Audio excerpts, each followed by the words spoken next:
The internet is broken. Business models and site design are entirely geared toward advertising and not the reader. On today's internet, advertisements are distracting, invasive, and overwhelming. In DEN, the primary objective is quality content. Instead of ads, you may occasionally see a boosted post where a user has risked value to increase its visibility. Just like any other post, you can upvote or downvote to help evaluate the relevance to your community. The more engagement a boosted post gets, the less the booster pays. Depending on the evaluation process, a booster can get up to 85% of their money back, if the post is well targeted and engaging. In DEN, quality content is the primary objective.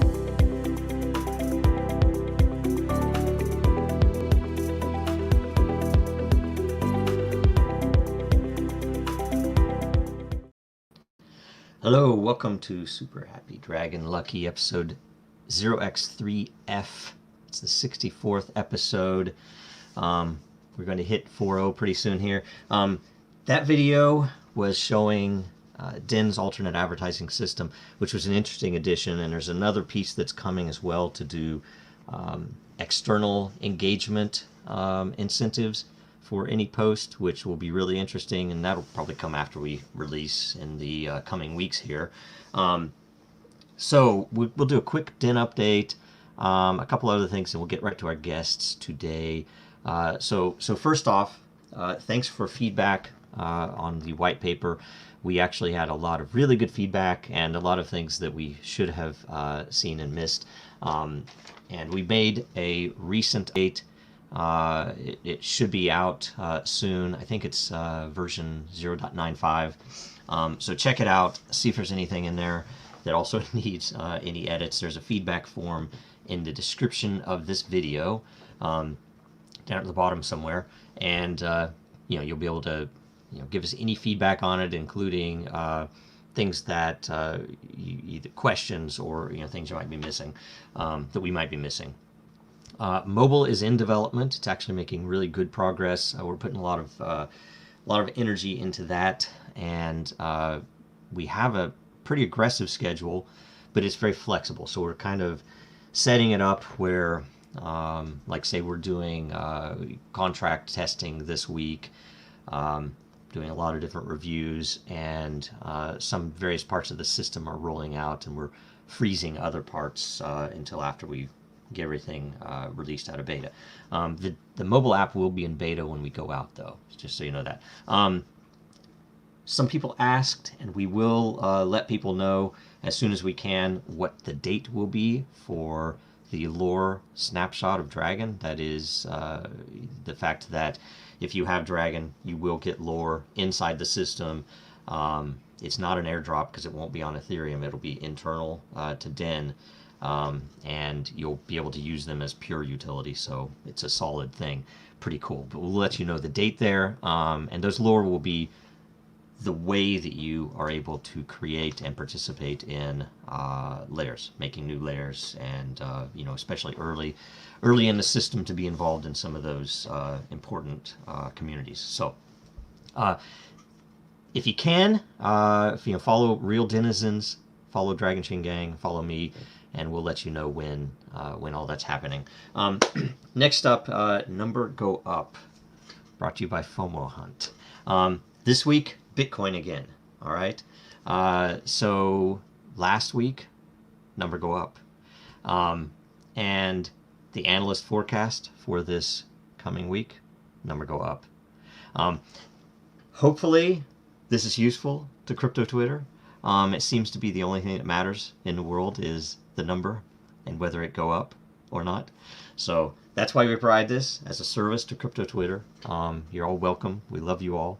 Go check out FOMO Hunt for they have really lovely site and a good list of things, and most importantly, they have how do I say it? Very good taste in trending assets. Okay, so let's see. I think that's everything. That's all the updates.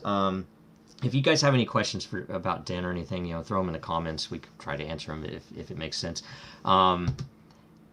We'll be right back after this. Roles of a denizen.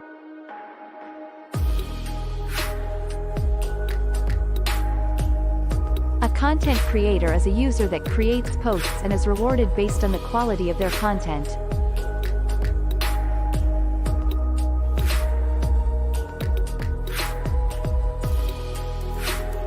A content evaluator is a user that helps assess the quality of content and enforces community standards. The evaluator is effectively taking part in a marketplace to curate content and is rewarded for early evaluation.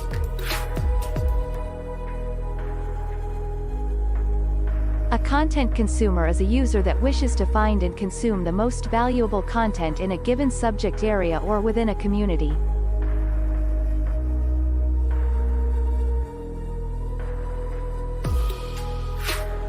A lair owner is a person holding tokenized ownership of all or part of a community lair. Owners are rewarded with a portion of all mining activity happening within their lair. Owners are incentivized to build the best community of content creators and evaluators.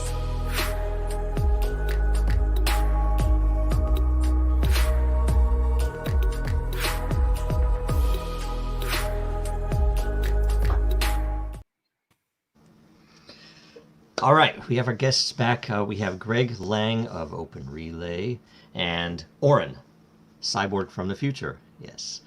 Hello. And so, we're going to go through, Orrin, can you tell us about yourself and any updates since we last saw you? Yes, we are Orrin, a collective conscious and cyborg, sent by a higher civilization to warn humans of the incoming apocalypse. Since the last time we have spoken, we have worked on our upcoming television show called Welcome to the Matrix. We've gotten a couple celebrity guests on it, including but not limited to Neil deGrasse Tyson, Little B, Krayshawn, Shoe Nice, and the adult entertainer Sarah J. This will be releasing next month. Nice. That's great. All right. Greg, tell us about yourself. How's it going? And updates. Open Relay, right? Yep, so Open Relay, we are the primary creators of Rivet, which people probably have heard a bit more about because that's really more who we talk through, and we provide open source infrastructure for blockchain projects, primarily in Ethereum and Ethereum Classic right now, but we are growing our footprint and looking forward to revealing some cool stuff over the coming months. So that's awesome. That's great. All right, excellent. Any crypto project that's still going is, always amazing. So love it. All right, let's see here. First topic, U.S. House Representatives passes a Blockchain Innovation Act onto the Senate. So it actually passed the House. That's amazing. Greg, do you think it'll pass the Senate? And what do you know about it?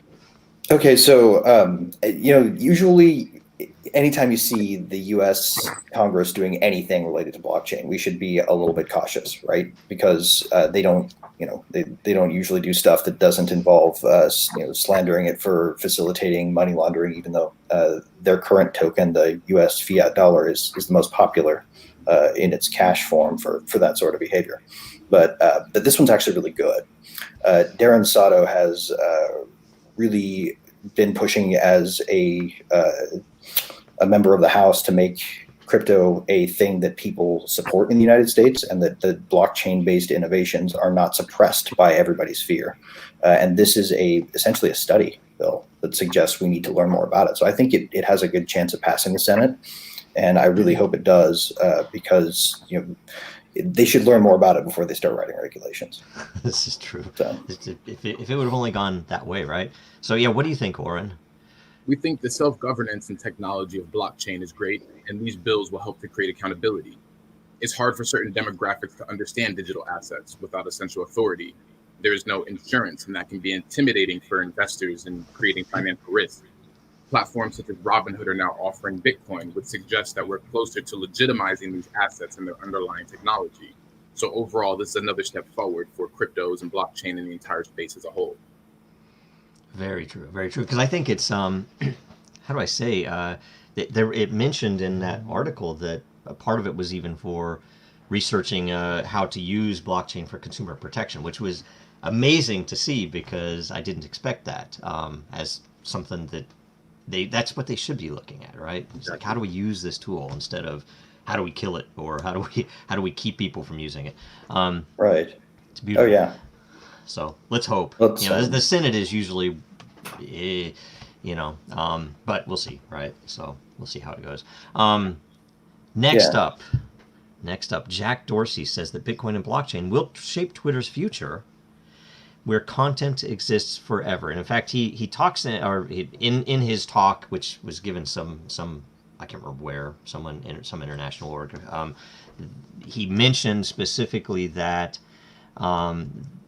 there is a group being set up apparently inside of Twitter. It didn't say that it was going to create a standard for decentralized platforms, social platforms or something. And he said this not more than 3 weeks. I think it's about 2 weeks right before the current platform that he actually fully controls went through a massive censorship campaign on at least a couple of articles on the internet. So what do you think, Orrin? Well, we think that it's smart that the eventual move will be to put social medias on blockchain, which is something that Dragonchain has already started to do with their Eternal project and being able to archive tweets, photos on the Dragonchain blockchain.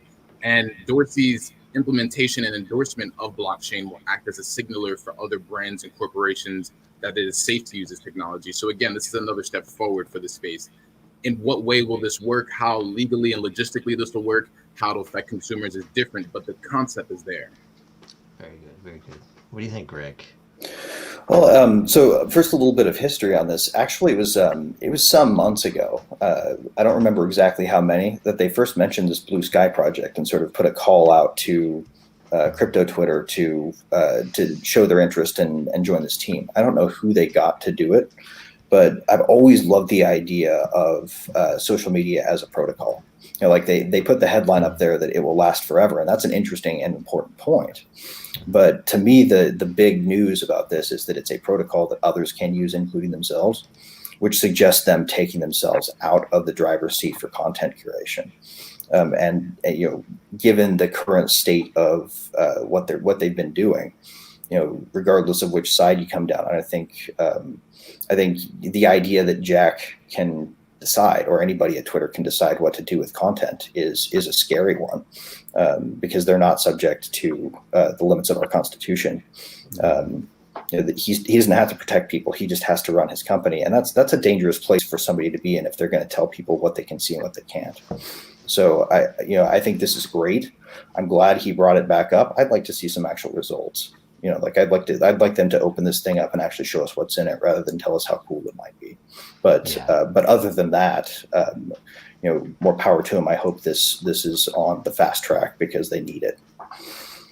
Yeah, that's right. It's usually groups like that. It's really hard for them to envision things that they already control differently, right? I mean, if you're in the driver's seat already, I wouldn't trust you to try to decentralize that myself, right? I'm not a trustworthy person anyway, but especially after being in crypto for this long. But LibreCoin, for example.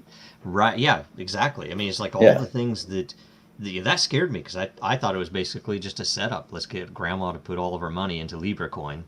Let's let it fail. Now everybody signs crypto off for forever. It's like Dune or something, where all of a sudden so that was always my fear with letting Facebook or Twitter do that. I mean, that's why the startups should come in, and it's that the current situation has necessitated a change, right? And so it's a question: is the change going to come from those that are currently in power that gave us the current situation? I doubt it, but it is a good signal. It is a good signal, and it is I think an acknowledgement. He's a Bitcoin guy, so he challenge him. Okay, put all of Twitter on Bitcoin, right? Okay, let's do it, right? Right. Yep. Dragonchain good, but we have other ways to do it, right? So, and I will tell you too, we went in there and we sat with some of them it wasn't quite 2 years ago. And we offered them, here's what you should be doing with identity. Here's how you should monetize it. Here's how you could protect people's identity or let them protect their own. And we got nowhere with it, right? And we were probably dealing with the wrong people, right? But still, It's like that should have been something that should have been pretty easily understood and leveraged. Yeah. Anyway.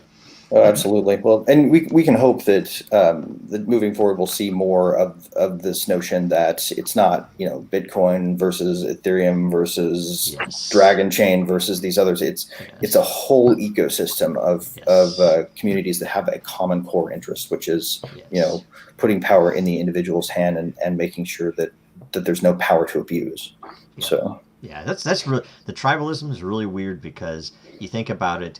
Early internet, we had sites, and you had some, you know, it's like, oh, this site's better than that site, but you never had the level of tribalism that you have with crypto, and it's been really negative, right? It's that stuff needs to pass because I don't know how, right? But it needs to pass because that's standing in the way of a lot of you know, the projects. So I can't help but be reminded of like the early or the late 90s when people were either on Team Sega Saturn, Team PlayStation, or Team Nintendo. Like, it just reminds me of that far too much. Like, yes, it's that with all of your savings attached is what it is, right? Right, so, exactly. It's crazy. So okay, next up, rare Batman NFT art raises $200,000 in sale, led by a mysterious collector. Sorry. So, real Orrin, do you think this was a self-purchase? It could be for the headline, but we believe that somebody actually purchased it. We believe that this is going to be the future of commerce, where artists and entertainers can pay gate for content and exchange goods using smart contracts. And platforms such as Rareable and Super Rare are two platforms with great communities where you can passively earn income from art. So it's going to be exciting as we see how these spaces develop and possibly offer interactive or live experiences and things of the sort. Right, I agree. This is very neat new stuff. I mean, you know, it's been expected for a while, but it's finally coming upon us, and I'm hoping it advances. What do you think, Greg? Well, you know, it's fascinating because I just started playing with Rareable the other day, and I realized how hard it is to create something, one, that, you know, looks good in that medium, and two, you know, has a lot of different moving parts. So I think this is a really neat thing. I also think that art has been, you know, woefully forgotten in the digital age. People, you know, because of the cheap and easy copy pastiness of it, up to this point have sort of lost appreciation for the individual artists, sort of, you know, soul being poured into these creations, right? Like they give a lot of themselves to this stuff, and the idea that you can support them not by paying for advertising on the sites you view them, but for instead just like buying the rights to the art, whether or not that has any practical purpose or not. It's the best kind of art patronage, in my opinion, and I think it's cool. Yep. You know what's missing? I think Greg froze. You know what's missing too is if they were to tie the NFT, which some have done this obviously, but tie the NFT to an actual piece that you hang, and you know that it's one of 500 and one of one, right? Or this is the original from which 1,000 others were made, but still to monetize that. And the reason is, and there are a couple of secrets, and we're going to try to do something with NFTs, and it probably will have some applications in DIN, but there's some interesting pieces that nobody's doing yet, and we're like, okay, if we just had a universal way to do X, gosh, I don't want to give away too much, but that you could tie some real world value to it, where it's very normal for, you know, it's basically all about authenticity, right? So the fact that, you know, this really is the original, or really is, you know, the 12th of 500 or something else, means that you can resell it and buy the next piece, right? So it's an interesting thing. Right. And some artists will do this and get really, really wealthy, right? So it's going to be a good thing. Right. Next up, absolutely. French finance minister throws shade at crypto, but praises blockchain. And when I read this, it's kind of hard to imagine that he fully understands. You know, there's some value in blockchain by itself, but it's still not the revolutionary value, right? So blockchain plus crypto is the thing. So what do you think, Orrin, of the French? Well, it seems, again, to piggyback off what you were saying, it seems that a lot of countries, America and Europe in particular, are open to blockchain, but still averse to cryptocurrencies. And digital assets rival banks and institutions who the French prime minister might represent or have interest in. And as a society, the biggest hurdle right now is going to be adoption, which, honestly, information is going to help. So removing a lot of the stigmas around these types of things and just showing the actual utility of cryptocurrencies and blockchain as a whole will help people to kind of remove these biases that they might have, with Bitcoin and laundering and things of the sort. Right. What do you think, Greg? Is it the bigger impact on humanity, right? Yeah, well, I mean, when I see something like this, it sort of makes me chuckle and sort of makes me cringe, because this guy, one, ought to be leading his country when he speaks on stuff. That's what they elected him to do. I don't know is the French finance minister appointed or elected? I assume he's appointed. I would assume he's appointed, but I don't know. Whoever appointed him then. When you say things like this, you send this notion to people that there's a distinction between these two technologies. It's just not true. So either he doesn't know what he's saying, or he does know exactly what he's saying, and what he really should be saying is, I'm opposed to permissionlessness. And if he were to say that, it would be a little bit too honest for people to handle, and it wouldn't fit the narrative that they've probably been shaping, which is, one of, proof of authority networks are good uses of blockchain, and that's only the case if we have the ability to provide that authority. I think it evidences the fact that they realize that they have to add value to the systems that they manage in order to be valuable to everybody else for much longer. Because having an authority doesn't have to be a person. It right. Could just be, an algorithm. And I think he sees, his job to be on the chopping block someday, and this is in defense of that. It's a dangerous game he's playing, because when people do realize it, he's going to be on the wrong side of history. Oh, yeah. Well, when you think about it, I think it's you have to imagine. It begs the question. He's a finance minister. He probably, I don't know his background, right? But he has to likely have a lot of experience in finance, which is a side of crypto that I'm not even as interested in. But it's interesting because he's more than likely knows what he's saying is not precisely correct, but he's either being paid to say it, or it fits the mold of what they assume he's going to say. I'm going to point you to this, but you're going to toe this line, right? That's pretty much what they all do, I guess. So, right. I'm opposed to toast, but I love toasters. Like, huh? Yes, yes. I guess bagels would be useful, right? English muffins. Let's see here. Chinese founder of OKEx crypto exchange is arrested again and wails bail. So recent arrests of the exchange leadership, because there have been a few of them the past month even, right? It's only been a month. Is this good or bad for the industry? What do you think, Greg? Well, I mean, first off, it's coming from, like the Forbes contributor network, which, those guys are famous for just highly branded FUD, which I kind of see this as like, this is a really highly placed pay to play that, whoever paid Kenneth to do this piece is probably going to make some money if this makes a market move. And that's, I think this is just highlighting something that we see all the time. Of course, crypto exchanges, especially in China, are going to be under the gun from authorities. Like whales bail. What is that supposed to add to the story here, other than the fact that you can, without clicking in to read the details, get the whole market signal? That's just he wanted to use a semicolon in the title. What do you think, Orrin? To kind of bring a different perspective to this, this kind of ties back into the first article about blockchain law and people wanting accountability, and whether it's Vitalik with Ethereum or Justin Sun and Tron, people want a face, which puts responsibility on that acting agent to best represent the business's interests. And, this is another example why we should not keep our assets on these digital exchanges.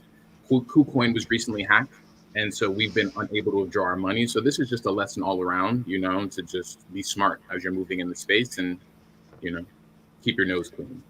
Yeah, that's a great point, Orrin. Yeah, thank you. Yeah, because I think that is true. Because frankly, it surprised me that a lot of the what I would consider legitimate projects have been under intense scrutiny because, well, you're supposed to be legitimate, so we're going to scrutinize like crazy. And the obvious, you mentioned one of them, Orrin, the obvious ones that are, is like, really? They're doing that and nothing, right? They aren't going, you have to wonder why that is. Where's the money? It's always money. Where's the money flowing? Because some of these projects, and I don't know anything about OKEx. I don't know anything about, a lot of them, especially behind the scenes, but I know, there's some of these projects that are obviously not in it for the right reason. They're not founded on the right principles. And, when I say the right principles, that's very subjective, but still, the point of some of these regulatory agencies, the actual mission, in my opinion, is not being followed, right? It's being ignored. And I'm like, okay, if you aren't going to, go after them, but you're going to go after this other group, it's kind of crazy. So, maybe it's good. Maybe it's good when they pull them down. Now, I want to say, look at Forbes here. And look, just in this one screenshot here, we have the title, and we have how much of the screen? Is it 60% of the screen is ads? And the article itself, as you mentioned, is most likely an ad, right? So it's funny. Oh yeah. Forbes Contributor Network is my favorite, clown college dropout circus. It's wonderful. Yes. You can go there and see some really awesome people doing backflips for money. So crazy. Wow. All right. Next up, blockchain could soon make it impossible to sell a stolen Rolex, right? So authenticity again. We think, the biggest use case of blockchain itself is proof. I mean, and it's whether it's proof that you haven't double spent, that this token, which is a cryptocurrency, is properly the balance that I'm telling you, or if it's that this tweet really was in this form. This is the state of the system at that time. That's where things are important, and you can use it for anything, including, is this watch real when I'm trying to sell it to you on eBay, right? So what industry, Orrin, do you think needs proof the most? Well, from autographed items to luxury designer goods, blockchain will help retailers with inventory, tracking, authenticity as products are tagged on the blockchain and verified at each checkpoint in the distribution or production process. So it'll be exciting to see how these applications get applied into medical documents, financial documents, helping with verification and dissemination amongst industry professionals without needing third-party verification. But this can also be applied to entertainment industry and tracking that a stream was granted and that a royalty was also paid out for that stream quarterly or yearly. But this can be basically applied to anything. And this is really the revolutionary side of blockchain and cryptocurrency that everybody's excited to see, in fact, applied in the industry. And it'll be exciting to see this in fashion, especially with counterfeit goods and just making sure that your item is what you say it is. And so we were talking about this with NFTs and Rarible and art, but this can be applied to physical products as well. Right. Shoes, purses, anything. Exactly. Yeah. What do you think, Greg? What industry? I'm most excited about its use for control of prescription substances, because one of the main causes of death when it relates to prescription drugs is being prescribed the wrong quantity or the wrong amount or the wrong dosage. Those things can be controlled in a way that doesn't let as many incorrect prescriptions slip into the hands of individuals who take them and actually save lives. I think that's one that I'd like to see move forward. There are a couple of really great projects like Prescripto they're on, I think, Ethereum Classic. They're doing some pretty good work with controlling prescriptions in Mexico.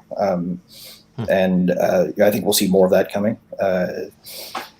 Just some really neat things like that. But I think the first place I'd like to see them is in places where it actually will impact human health and life.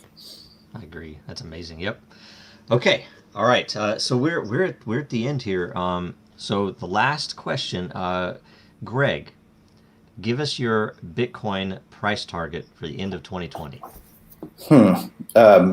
Actually, I'm not going to give a price target. I'm sorry. Okay. I love to play these games, but I would say I will give you a direction I think it will go. And I think it will probably continue to go up-ish, down-ish until it ends roughly up a little, maybe. All right, number go up. That's the strongest I'll give you. Very good, very good. Now, okay, and Orrin, so you're from the future, yes? All right, so can you tell us if Twitter will still be here in 2021, by the end of 2021? We do not want to influence the event time spectrum by saying things that we weren't sent back to explain, but... Okay, very good, very good. All right, so Orrin, tell people where they can follow you and learn more about what you do. They can follow us at Real Orrin on all social media platforms, and they can simply search Cyborg Orrin on Google to find more about us or watch our show. Excellent. Greg, tell the audience where they can follow you and learn more about all your projects.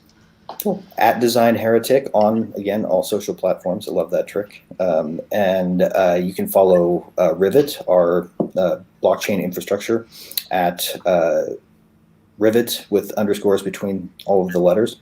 And Open Relay is at open_relay. And we'd love for you to come check us out, because we love to help projects build the things that they're hoping to see out there. So, yeah. Beautiful. All right. So watch again next week, everybody. Like, follow, subscribe, follow Real Denizens, Dragonchain Gang, and me, Jojo Rowe, everywhere on all platforms. I'll see you guys again. Thanks a bunch for coming on. It's a good show. Yep. Thanks for having us, Jeff. Excellent. All right.